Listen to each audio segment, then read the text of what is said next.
Corey Feldman made millions as a child star, but by age 15, he only had $40,000 left. His parents had stolen the rest, but there was another payment they couldn't touch: a secret $100,000 check from a major studio. It came with one condition: Feldman could never speak about what happened during the filming of a blockbuster movie. The legal document expired last month. For the first time in nearly 4 decades, Feldman can tell the truth. What the studio paid to hide will shock you.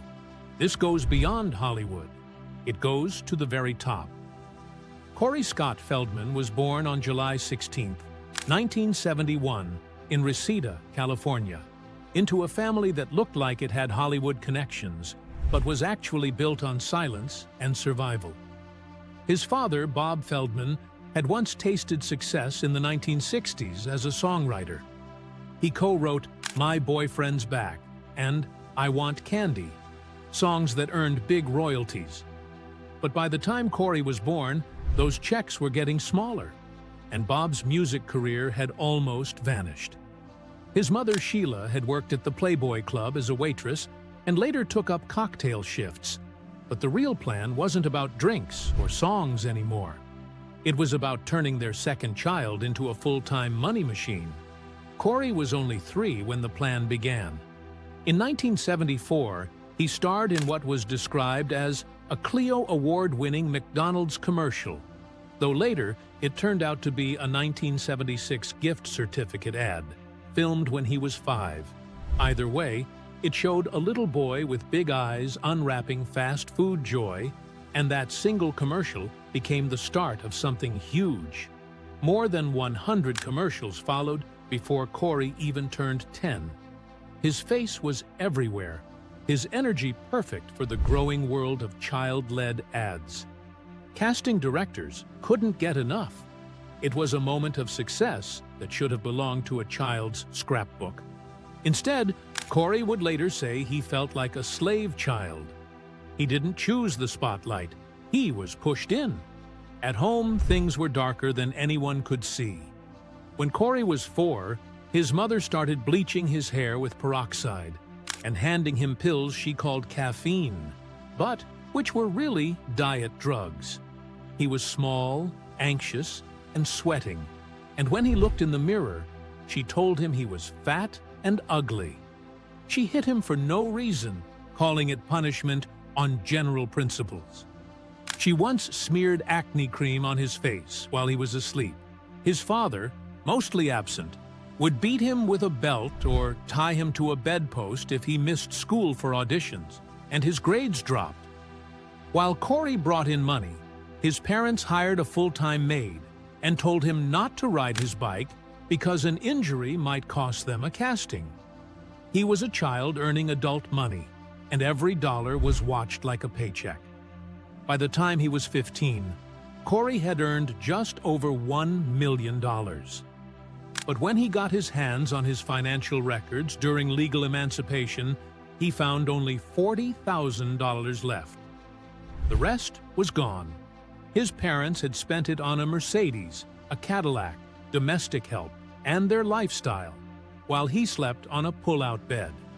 His father even asked for the remaining $40,000 as compensation for managing Corey's career. To finally break free, Corey gave them every last cent. He walked away with legal freedom, but not a dollar in his pocket. At 15 years old, he was legally alone and flat broke. He called it his personal emancipation proclamation. His story would go on to inspire others like Drew Barrymore and Macaulay Culkin to legally break free, too. The drive behind all this wasn't love or pride. It was desperation. Bob Feldman's royalties had dried up. Sheila's jobs weren't enough. So they packed up Corey and his sister Mindy in a beat-up station wagon and chased auditions across town. Mindy booked a spot on a reboot of the Mickey Mouse Club, but Corey showed more spark. He got a regular part on the Bad News Bears TV series, and the family shifted all focus to him. As soon as the paychecks came in, the parents upgraded the cars, hired help, and continued living off their son while keeping him in plain clothes and tight rules. The harder he worked, the more they took, and the more he wanted out. In 1978, at just 7 years old, Corey appeared on Mork and Mindy. He played a curious neighborhood kid who bounced off Robin Williams's wild alien energy. Williams kept improvising, throwing Corey off script, making him laugh until the takes had to stop. Corey earned $500 for the role, which was good money for a child then. Williams told the producers that the kid had real spark. That moment opened more doors. In 1979, Corey got cast as Ricky Drummond on the Bad News Bears TV show. It lasted 26 episodes. He earned $1,500 per episode, a total of $39,000 that year. He was only 8. He had to master baseball stunts, learn to slide into bases, and play scrappy and streetwise while still going to elementary school. He'd show up to class with grass stains and bruises, and teachers began quietly worrying about what might be going on at home. That same year, he stepped into the world of movies with a role in the film Time After Time. He played a kid caught in the modern-day chase of Jack the Ripper. The director chose him after watching his TV work and was impressed with his ability to act scared without overdoing it. Corey earned $20,500 for the part and had to run through dark alleys while being chased by David Warner, who stayed in character between takes to keep the fear real. Corey never complained. Not once. By 1981, he was 10 and recording for Disney. He voiced young Copper in The Fox and the Hound. It took 20 recording sessions over 6 months. He earned $15,000. His voice had to stay consistent even as puberty started to creep in. He worked with Mickey Rooney, who voiced the Fox, and learned how to act with just a microphone. The animators even watched Corey's face as he recorded to match Copper's emotions to his expressions. The film made over $63 million, and people praised Corey's performance for its honesty and warmth. Before that Disney role, he'd already shown up on shows like 8 is Enough and Alice. On 8 is Enough, he played a kid desperate to be adopted. He had to cry on cue more than once. The audience cried too. He was only 6 when he did Alice, and managed to pull off sadness without sounding fake. Directors saw it. He didn't need lessons. He just knew how to feel in front of a camera. By 1984, Corey was 12. That year changed everything. He was cast as Tommy Jarvis in Friday the 13th, the final chapter. He became the youngest character ever to defeat Jason Voorhees. The shoot lasted from October 1983 to January 1984, across Topanga Canyon, Newhall, and Zaca Lake. Nights dropped to 40 degrees. Corey played a horror nerd who turned the tables on Jason by making himself look like a younger version of the killer. In the end, he hacked him with a machete, screaming as blood poured. That scream made him famous. But behind the scenes, it was rough. He was juggling middle school and 14-hour film days. The pressure never stopped. He returned a year later in a new beginning, now 13 years old, and playing a traumatized teen locked in an institution. The set was cold. Ice water was dumped on him for rain scenes. The director kept yelling that he couldn't act. Corey hated every moment. He had to keep his eyes open in freezing water.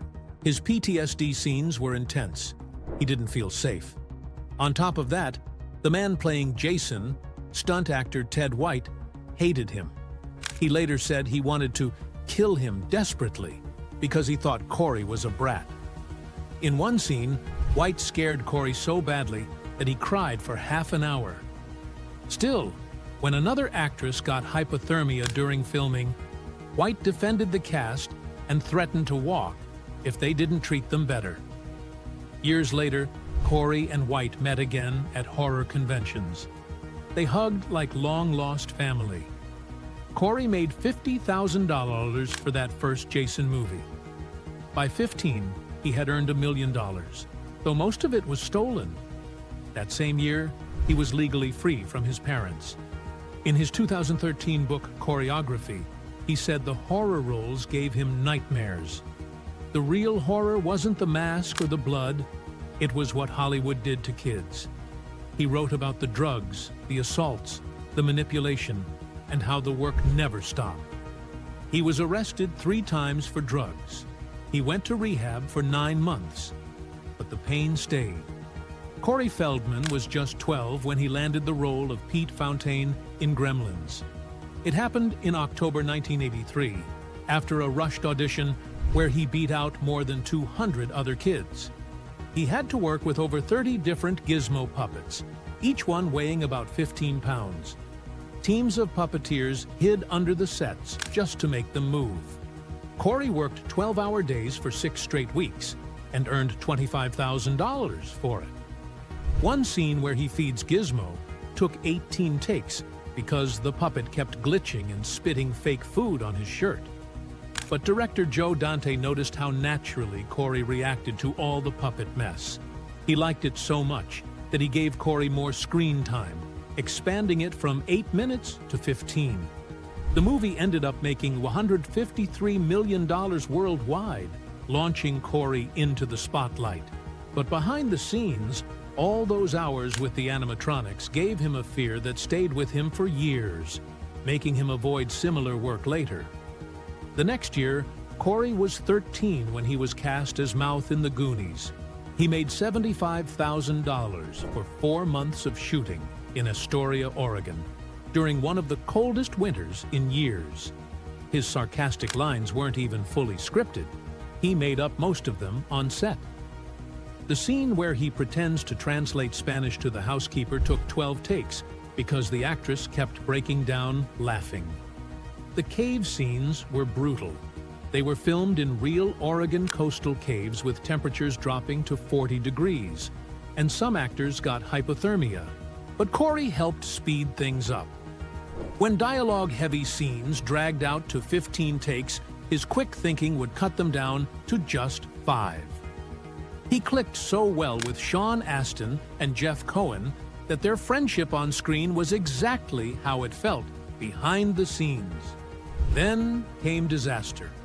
In February 1985, heavy Pacific Northwest storms triggered mudslides that buried 3 key exterior sets. Filming stopped for 8 days. It added $2.3 million to the budget. While most of the crew grew frustrated, Corey became the one holding it all together. He pulled pranks to lighten the mood. The biggest one was planting 47 fake spiders inside Sean Astin's trailer. Sean wouldn't go inside for 2 days. Real rats ended up invading the pirate ship set too, but instead of panicking, Corey made traps and caught them himself.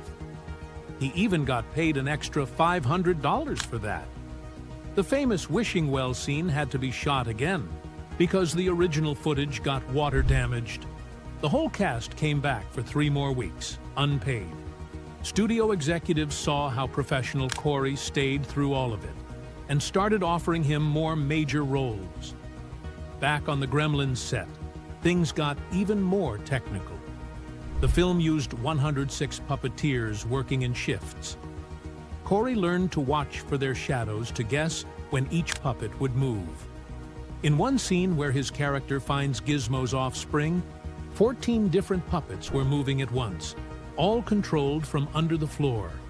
Corey got so good at syncing his reactions that Dante used his timing as the base for how they programmed the puppets later. During the feeding scene, when the puppets didn't respond right, Corey threw popcorn at them. It was unscripted, but it worked, so they kept it in the final cut. Before filming, he trained for 3 weeks just to learn how to work with the puppet crew. Because of that, he got a rare credit as a technical advisor. The techniques he helped develop are still used in puppet-heavy films today. The Goonies became a hit, making $61.5 million in the US and $125 million globally, off a $19 million budget. Corey's $75,000 pay looked great on paper, but after his agent, manager, and the Coogan Law Trust Fund took their cuts, he got only $45,000. His parents spent $30,000 of that on house bills and his mother's medical costs, leaving him with $15,000. Meanwhile, the film made over $200 million from toys and licensing. But child actors weren't paid anything from that. Corey saw his adult co-stars get big checks from back-end deals, while he got just $47 each time the movie aired on TV. That gap taught him early how unfair Hollywood could be, and it pushed him toward fighting for child actor rights years later. Decades later, something strange happened. In 2021, just before his 50th birthday, Corey decided to auction off the prosthetic ear he wore in Stand By Me. The prop showed the scars from where his character Teddy Duchamp had been burned by his father. Jordan Peele bought it, but wouldn't say how much he paid. He later joked about it on Seth Meyers' show, admitting he creepily bought it. Corey made fun of it too, saying fans could wear it for Halloween or use it as a coaster. He even sold replica molds for $12 each. The auction ran from October 31 to November 3rd and raised money for anti-bullying groups and cancer research. The barf scene in Stand By Me became legendary, but filming it was disgusting. The pie-eating contest used exactly 5 gallons of blueberry pie filling mixed with cottage cheese. A plunger rig and vacuum hose were used to blast the mixture for the puking shots. Local Oregon residents were extras, and a bakery nearby made pies with extra filling just for the scene. It looked so real that one kid extra actually threw up for real. The Barf-O-Rama became one of the most remembered moments in film history. Filming lasted from June 17th to August 23, 1985, and Corey lived through his own coming-of-age story during those months. He went to his first nightclub, drank for the first time, and had his first kiss, all while shooting. He even made a music video with River Phoenix during that time. The boys were like real brothers. They fought about dumb things, like who got to walk down the train tracks first. Rob Reiner kept them together on purpose to build their bond. They caused chaos at the hotel too, throwing pool chairs into the water and pouring beer on Corey's clothes. But it worked. What people saw on screen was exactly how they acted off camera. The train bridge scene was no joke either. It took a full week to film. 4 small women stunt doubles had to run across the planks wearing boys' clothes and short hair. They laid plywood down between the tracks for safety. A brand new camera got stuck on the rails during the first take. Reiner pressured the boys by telling them if they weren't scared of the train, they should be scared of him. They used a trick with the lens to make the train look closer than it really was. The engine, McLeod Railway 25, stayed in use for tourists even as of 2016. The movie only cost around $7.5 to $8 million to make. It earned over $52 million in the US and more than $53 million worldwide. It opened on August 8, 1986, and made $242,795 in its first weekend. Later, it found big success in Australia and New Zealand. Corey was honored at the 9th Youth in Film Awards in 1987, winning the Jackie Coogan Award. But the story behind the camera wasn't all smiles. Corey later admitted the role hit too close to home. Like Teddy, his real life was full of dysfunction, especially with his mother's controlling behavior on set. When The Lost Boys started filming in 1987, Corey was only 15, but already spiraling. He showed up on day 1 coming off a cocaine binge and kept falling asleep. Director Joel Schumacher fired him. But the next day, Corey came to his door, apologized, and begged for a second chance. Schumacher took the risk and brought him back. It changed everything. Edgar Frog became iconic, but Corey had already started using marijuana on set, beginning a habit that would follow him for years. Schumacher shaped that role in a weird way. He told Corey to go home and binge-watch every Stallone and Chuck Norris movie he could find. Corey took it seriously. He turned Edgar into a kid who talked like a war veteran. That weird mix of comic book nerd and action hero gave the film its edge. Corey's lines, like, where fighters for truth, justice, and the American way became fan favorites because he delivered them like he meant every word. But those glowing vampire eyes came at a cost. In 1987, contact lenses weren't soft like today. They were made of thick glass that blocked oxygen. Actors wore them for hours, and it was torture. Their eyes dried out and burned. The tears you see in the final scenes, like when Kiefer Sutherland cries as his hand catches fire, weren't fake. They were real tears from real pain. But it gave the movie an eerie realism that no special effect could fake. By age 15, Corey had made over $1 million. But by the time he got emancipated in 1986, only $40,000 was left. His parents had drained the rest through fake contracts and so-called management fees. His father, Bob Feldman, a songwriter, and his mother, Sheila, a cocktail waitress, pushed him and his sister into showbiz just for money. Corey later said he felt like a slave child, acting in McDonald's ads at age 3 with no control over anything.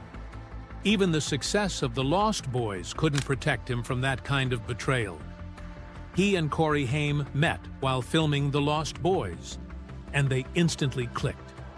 They spent downtime making prank calls from their trailers. That bond turned into a brand. The two Coreys did 9 movies together and even had their own reality show in 2007. They became a box office machine. The Lost Boys made $32.3 million off an $8.5 million budget. But everything changed after Haim's death in March 2010. During License to Drive, 16-year-old Corey did real chase scenes on LA freeways. The budget was just $8 million, but real crashes were involved. Off camera, things were even crazier. Sam Kinison kept showing up, leading to cocaine contests between the two Coreys. Sometimes they were so high they had to snort more just to function on set. Corey's apartment turned into a party zone. The movie still pulled in $22.4 million and opened at number 6 with $385 million its first weekend. That movie also brought personal drama. Corey had a crush on Heather Graham, who was 17 at the time. They later dated. But she told a teen magazine that she didn't want to kiss Haim during filming because she thought he had a disease. That comment caused a permanent rift. In a twist, the producers of License to Drive later testified in Corey's favor during his court case against his parents. He had auditioned 4 times for the lead role, but ended up playing the wild friend instead. Dream a Little Dream came in 1989 and was one of his strangest projects. Corey played a teen whose body gets mixed up with an older man's during a failed meditation. The movie tried to mix fantasy, romance, and psychedelia. Corey had to play 2 characters in one, switching voices and personalities. He used comic books and drug trips as inspiration. Critics hated it. The plot was so confusing. Some called it the longest and most baffling body swap movie ever made. In 1990, Corey voiced Donatello in the first Teenage Mutant Ninja Turtles movie. He was paid just $1,500. It was considered a low-budget film, so they gave him the minimum voice actor wage. Even though it became the highest-grossing independent film at the time, he wasn't paid more. He still promoted the movie, even showing up at the premiere in turtle makeup. He voiced Donatello again in the 3rd movie, still for very little money. By then, he was using heroin, and some fans thought Donatello sounded sluggish compared to the others. By 1989 and 1990, Corey was earning about $500,000 a year, but the drugs burned through it fast. He and Haim were doing cocaine, mushrooms, and acid regularly. He entered rehab at the end of 1990 and stayed for 10 months. That's when he told his therapist the full truth about the abuse he faced as a child. She later said his behavior showed clear signs of trauma. Despite making millions as a kid, he ended up broke, betrayed, and fighting to take his life back. In August 2011, Corey Feldman sat down with ABC's Nightline and dropped a truth bomb that no one was ready for. He said it plain. The #1 problem for child actors in Hollywood wasn't drugs or fame. It was pedophiles. He was just 14 when he was molested on the set of The Lost Boys. Not by one man, not in some isolated moment. He said he was surrounded by predators. The kind of men who hosted grooming parties filled with kids aged 10 to 16. Parties where phone numbers were exchanged like currency and innocence disappeared. It would be 6 years before the Me Too movement exploded across the industry. But Feldman had already lit the match. He went as far as saying there was one man to blame for Corey Haim's death.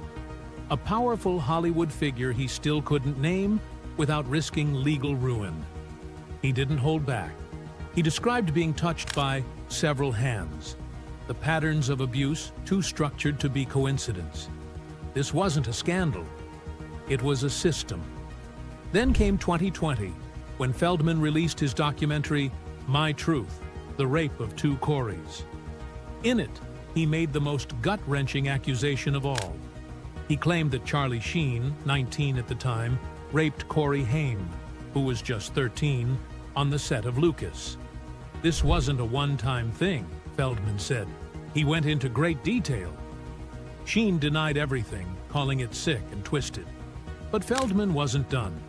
Back in 2017, he had already gone on the Dr. Oz show and named John Grissom as one of his abusers, even flashing his photo on screen.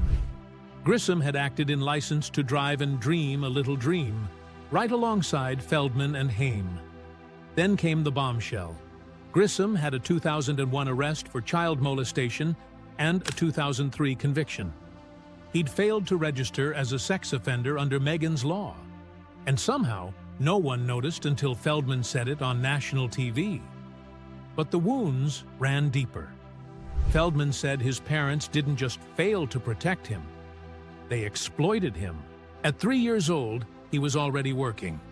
By 4, his mother Sheila was bleaching his hair and giving him diet pills to make him more castable.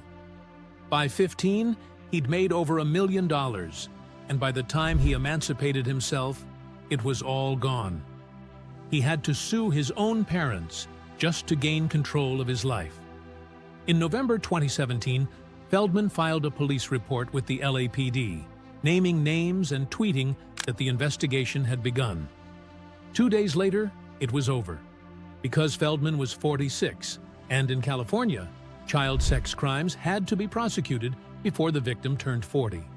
The system that failed him as a boy failed him again as a man. In 2017, Feldman launched a crowdfunding campaign to expose everything. He asked for $10,000. He got $270,000. The internet exploded with support. 88,000 upvotes on Reddit's R News, 65,000 more on R Movies. But that's when the threats started. Feldman said 2 trucks tried to hit him in a crosswalk. He claimed his band quit under pressure. He posted videos saying people were trying to kill him.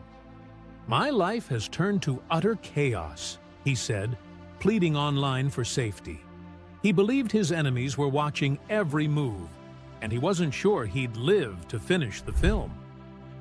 When the documentary finally premiered on March 9, 2020, the worst happened.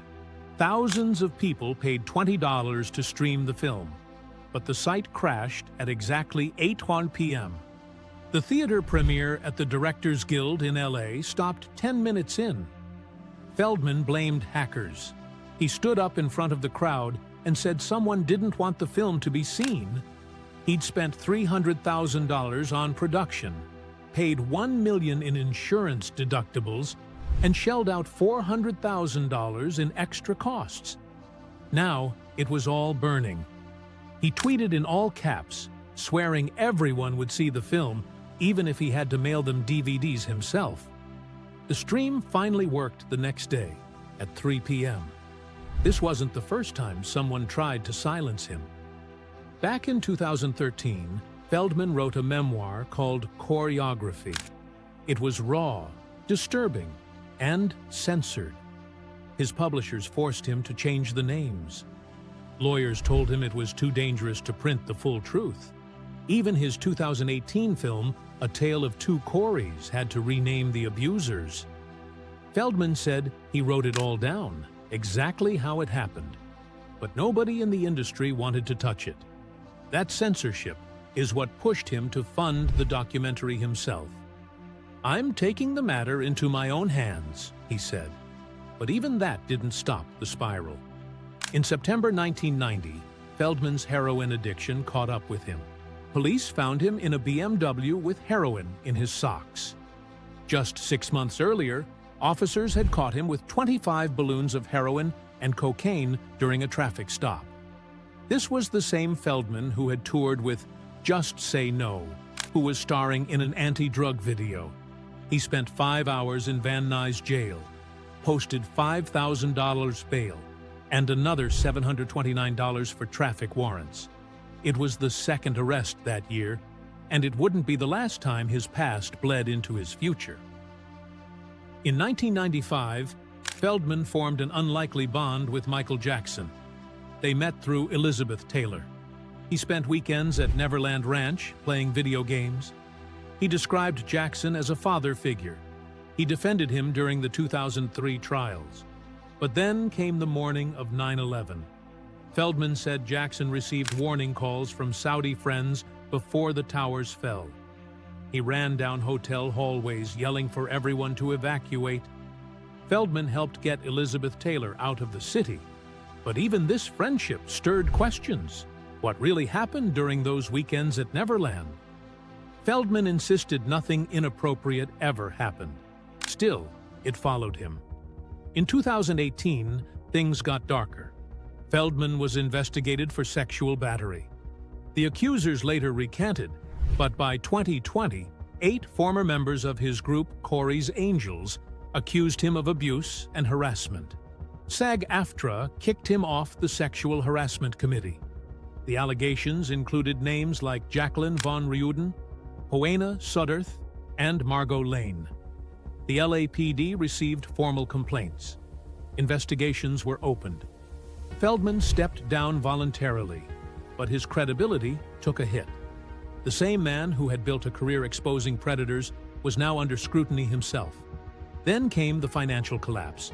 When Feldman divorced his wife Courtney in 2024, court records showed he had just $34,000 in savings and $192,000 owed to the IRS. He owed $42,000 on credit cards. He was spending $16,599 a month, but making just $2,536. His monthly costs included $5,000 for healthcare, $2,000 each on groceries and dining, $1,000 on laundry, and $1,500 on his car. Courtney said he actually made $280,000 a month and wasn't paying his band. She wanted $5,000 a month in support. The court settled on $30,500, but Feldman's total income for 2023, just $78,946. The downward spiral kept spinning. In 2018, he filed for restraining orders against stalkers sending death threats. One person tweeted that they wanted to see him gang-raped in prison. The LAPD's Threat Management Unit took it seriously. He checked into rehab again. He had already done a long stint in 2008 and stayed clean for 3 years, but relapsed in 2019. He's now reportedly been sober over 25 years in total, though that number includes multiple relapses. In one infamous moment, he claimed he was stabbed in an assassination attempt. Police found no evidence. He refused to show his wounds. He said the attack was linked to his abuse documentary. No one was arrested. Despite everything, Feldman kept performing. He released his first album, Former Child Actor, in 2002. In 2023, at 52, he was touring again with his band Truth Movement. Divorce documents revealed that he earns $35,000 per fan convention appearance, doing 3 to 6 a year. That's $105,000 to $210,000 annually, before taxes and expenses. His shows mix 80s nostalgia with songs like Go For It, which blend pop with anti-abuse messages. His albums include Angelic 2, The Core, and other collaborations. The reviews are mixed. but he keeps singing. One thing did change. California passed Assembly Bill 2189, extending the statute of limitations for childhood sexual abuse from age 26 to 40. It also created a 3-year window for old cases to be filed. Feldman helped push the bill through. He flew to Sacramento. He met lawmakers, and he celebrated when it passed. "Now we can bring our abusers to justice," he said. For him, it was too late, but for others, it opened a door. Still, the numbers tell the real story. He's been in over 80 films, but by 2024, he had only $34,000 in the bank. He owed nearly $200,000 in back taxes. His monthly expenses were over $16,800. His 22-23 income was under $80,000. In 1986, at 15, his net worth peaked at $1 million, around $3 million today. But by the time he legally freed himself from his parents, he had just $40,000 left. The residuals from The Goonies and The Lost Boys, practically nothing. In 2025, Feldman continues speaking out. He's active on Cameo. He says he's open to joining The Goonies sequel, but hasn't been contacted. He works closely with Elijah Wood on abuse advocacy. Wood, who sparked headlines in 2016 with comments about Hollywood predators, now stands beside him on panels. They speak to schools, appear in PSAs, and warn parents about online predators. Feldman still posts on social media, still gives interviews, still tries to name the names when he feels legally safe.